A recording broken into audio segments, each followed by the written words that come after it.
السلام عليكم. تغريدة مثيرة للاهتمام من إيلون ماسك. هل بيقصد فيها عملة الاكس ار بي ولا عملة شيبا اينو؟ رح نتكلم عن موضوع بهذا الفيديو. قبل ما نبلش فيديو أصدقائي ما تضغط زر اللايك، تشترك بالقناة، تفعل زر الجرس حتى يوصلك كل جديد في عالم العملات الرقمية. ولا تنسى انضم لقناة تليجرام، الرابط موجود أسفل الفيديو والرابط موجود في بانر القناة. طبعا كلكم تتذكروا بالفيديو الأخير اللي نشرته على اليوتيوب دخلت بصفقة لونج على الذهب من مناطق 1925. طبعا طلعت عند مناطق 1935 بعد ارتفاع سعري كبير صار بالأمس، وحققت ربح أكثر من $100. يعني إجمالي مرابح أمس كانت $165. طبعا الصورة نشرتها على التليجرام بعد ما صورت الفيديو على اليوتيوب. طبعا اليوم أصدقائي تغريدة مهمة على تويتر من قبل إيلون ماسك، نشر قال في اكس يوجد حرف الاس او ان اكس اس.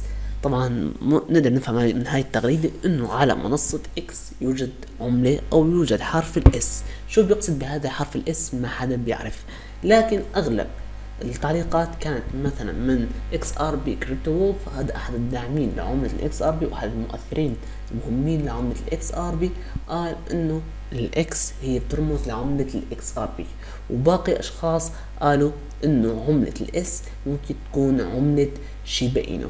طبعا كثير من التغريدات طلعت عن طبعا عملة شيبا اينو وعن عملة الاكس ار بي.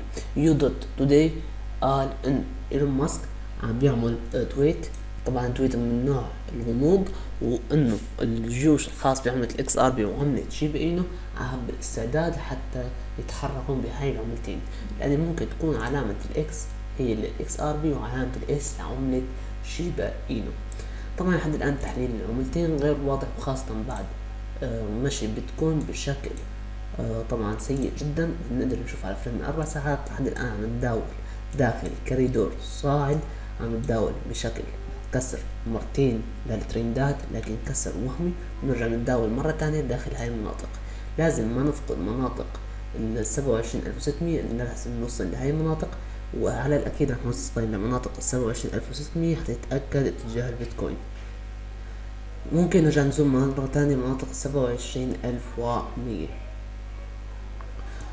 عن مناطق 27100 27500 بتحدد اتجاه بيتكوين يا اما صعودي يا اما هبوطي. اما بالنسبة لعملة الاكس ار بي من فترة عملت ارتفاع وصلنا لمناطق تقريبا 51 سنت، ورجعنا انخفضنا مرة تانية لمناطق 49 سنت او 48 سنت. لحد الان محافظين على ترند صاعد مهم جدا، لكن عم نداول اسفل موفق افرج 200.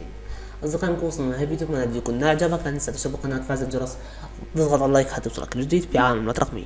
مع السلامة، دمتم بخير.